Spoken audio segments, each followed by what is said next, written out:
Hey everybody, it's Jane from Jane Stitches. Good afternoon. It's 1:30 in Connecticut when I'm recording this. And I just wanted to do a little catch up, talk about what I'm working on, answer some questions that I've gotten from followers and viewers and all that kind of good stuff. First thing is I love to show what I'm working on. I'm creating another pattern and I wanted to make like a quilter's notebook, right? Something that opens up, that has pages, where you could slip stuff, and then a handle or a tie ribbon. I went to art school, so and artists and non-artists, well, creatives, we love notebooks, right? So I might do some kind of handle on it, or maybe ribbons that go around. I don't know. I do know that I wanted to use my Liberty scraps. So these are all Liberty of London scraps and little hexagons that I actually had made from a project I'm working on. And I kind of laid them out, and this is what I'll do in my process. You know, I was moving them around. I wanted to use a really bright, beautiful color in the background. Now, correct me if I'm wrong or if you guys know, I am pretty sure that this is Kona cotton from the 90s. And I'm sure they were around in the 90s. Let me know if you know. But I love, love, love this kind of deep magenta color, fuchsia. I just love it.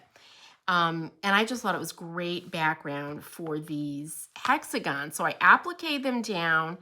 And you can't see it, but I did. And you know, when I make my pattern and tutorial, I'll do a whole video of every single step of what you're gonna do. But they were on papers, and I show you how to remove the papers after you applique them down.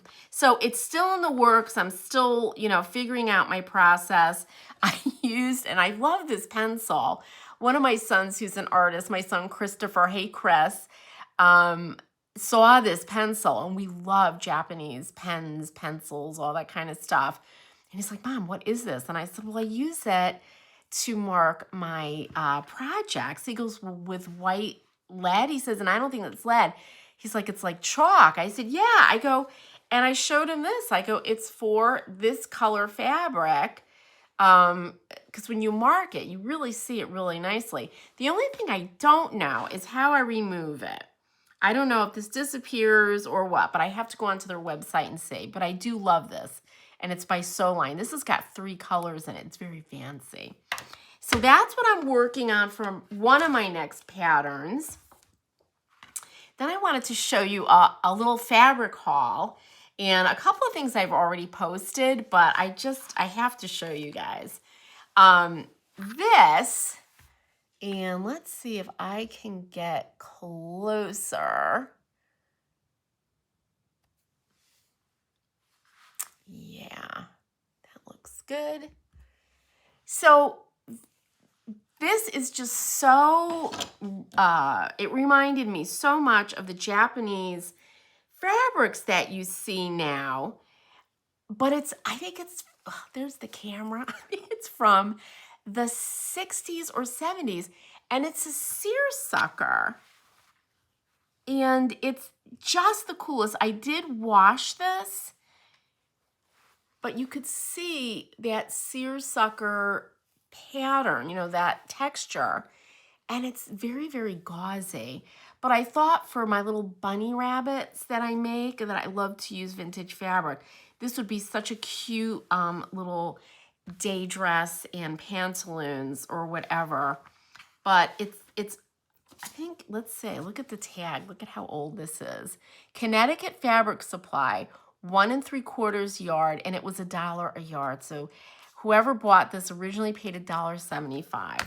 So I just love that, and I just thought this was super sweet. So that was the first thing. Now this, you're going to be like, what? What is that? But it's a runner that somebody started, and I mean, this looks like home loomed linen to me. But you could see that they started to make that designed edge where they hemmed it. I wouldn't know where to start with that, but there's this just beautiful, and this is washed. I didn't wash it to take out stains. I just washed it to clean it because I love the discoloration. But do you see that laurel wreath? Well, I'm a sucker for anything with any kind of wreath, and this laurel wreath with the bow is just beautiful. So I had to have it. And I mean, doesn't that look hand loomed? Look at the edges of this. This looks hand loomed to me. It looks very, very old. And I just thought that was beautiful. So maybe I'll embroider. I know how to embroider. I used to teach it. We'll see if I can find the time, right? This is this dreamy. Now, I think this is a voile. It's a beautiful, beautiful sheer cotton. This is absolutely vintage, and I just love it. And this will definitely be for like Meredith, my cloth doll, but for her, you know, clothing items, for those little scarves that they would wear around a fichu, stuff like that. I've even thought of making myself, I love, you know, sewing historical clothing items for my dolls. Well, why not make something for myself? So maybe I'll do that. That's a whole other world. This, and you might think, ugh, what is that? It looks like it's polyester. It's not, it's cotton. And it's also vintage, and it is absolutely beautiful. I hope the camera catches that. But it's, again, this really, is this a voile? Let me know, you guys. It's not organza. Organza, I think, is stiff. This is very soft. And look at this embroidery. It's so beautiful. And it's this dreamy kind of pink. And it is absolutely cotton. And I love it. But look at that embroidery. So it's beautiful. I just had to have it. And oh, it has two courses of this embroidered design. The bottom and then this next one here.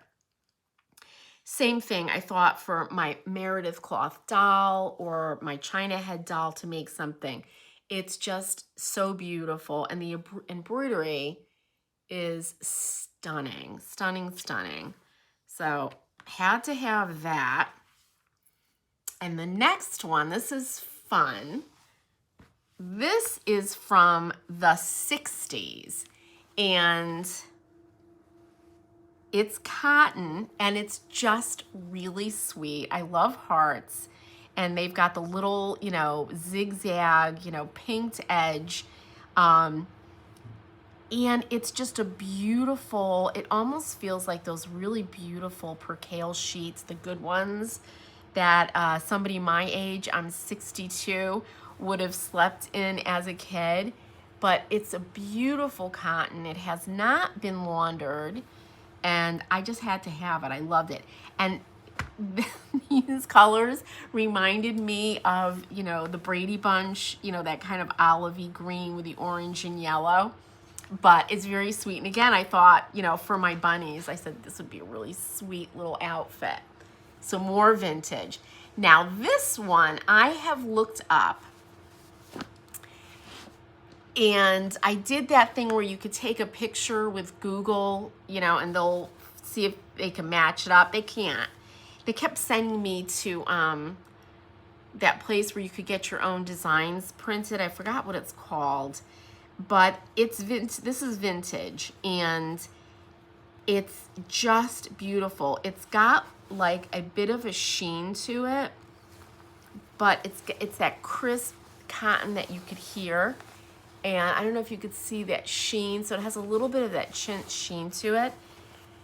And I just fell in love with these birds. I just thought this was really, really sweet.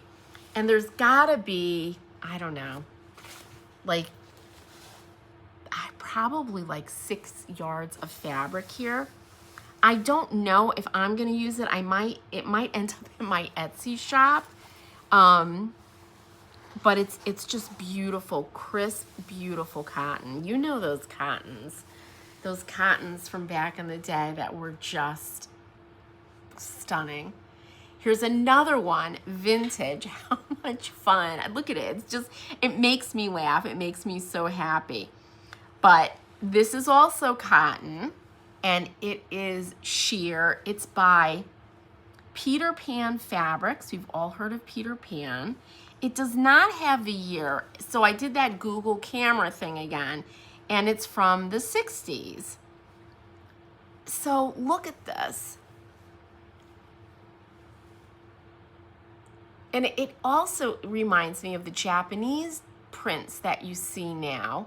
But look at how beautiful that is. It's a really beautiful cotton with those stripes and this gauzy feel, but has beautiful body to it.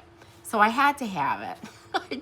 And it makes me so happy. This would be a beautiful blouse, something like that. Or again, a little outfit for my cloth dolls. Now, I did treat myself to something new. I'm obsessed with French General, and frankly, all these companies that make these, I don't know, floral, antique-y looking prints.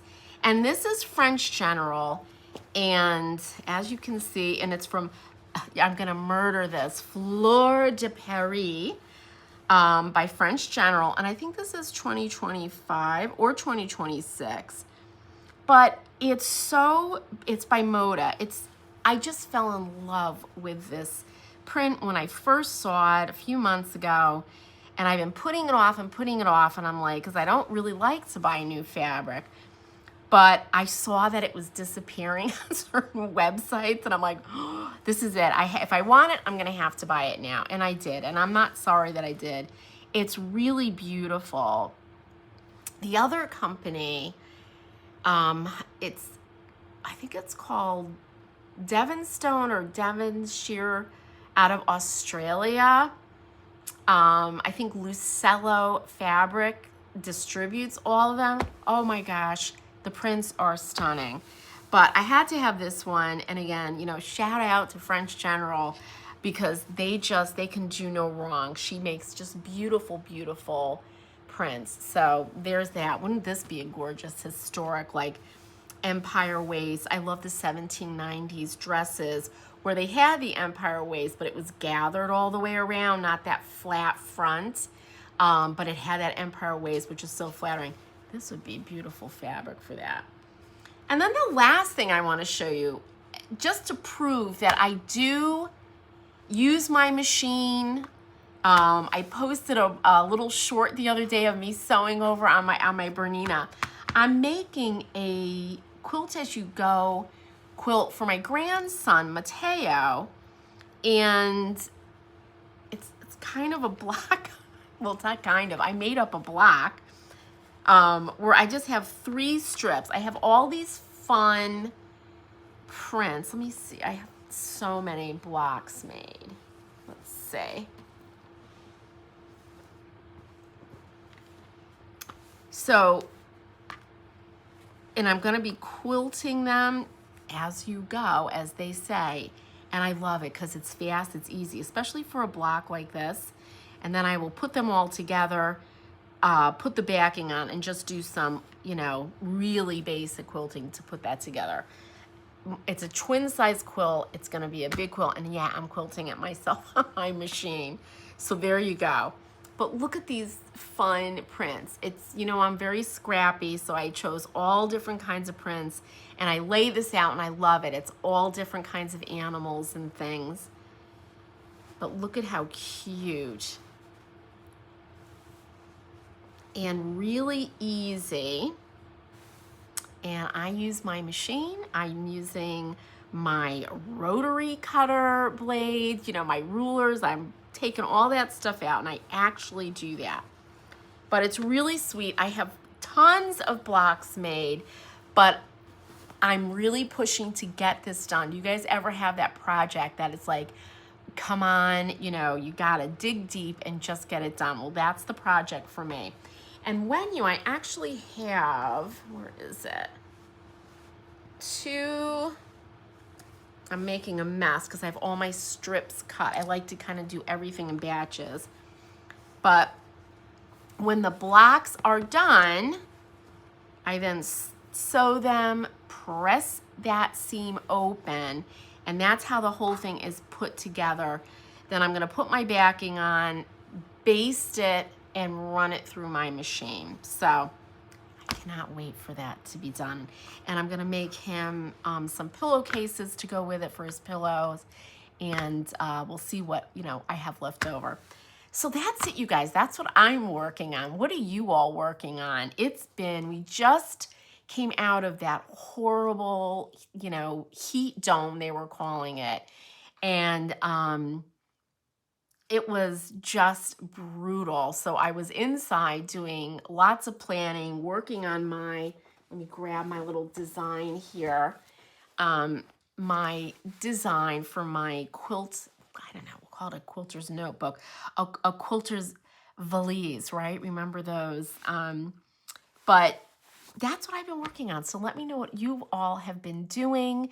Are you probably, you know, suffering from the heat also? How are you staying cool? You know, for me, I know my husband loves the heat. We have this little pool made from a feed, you know, the feeding troughs, those big feeding containers that they use on farms for cattle. We made it into a pool, and he loves it. He goes out there, and my grandson, of course, really loves it, but it's got a pump and everything. I stay in and sew. That's my thing. I'm like, it's too hot. I have to go sew. So let me know what you're doing. Let me know what you're working on. And thanks again for watching. I will see you again. I do have some tutorials that I'm going to be putting up. Oh, last thing I wanted to say about the Dear Jayne quilt. I am still working on my Dear Jayne blocks. Those making tutorials for everyone, it does take a lot of effort.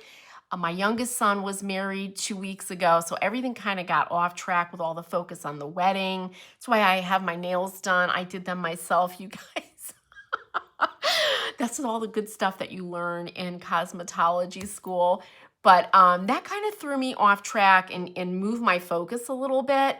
But when you're working on your Dear Jayne blocks, you could look at my tutorials on how to put those together. And I tell you, you know, how to applique, how to do inset seams. It's all covered already, like all the different techniques that you'll need when you're hand piecing those blocks. Those are all in there. So be sure to look for the playlist for the Dear Jayne blocks. All right, you guys, take care. Stay cool, and I will see you soon. Thanks so much for watching, everybody. Happy stitching.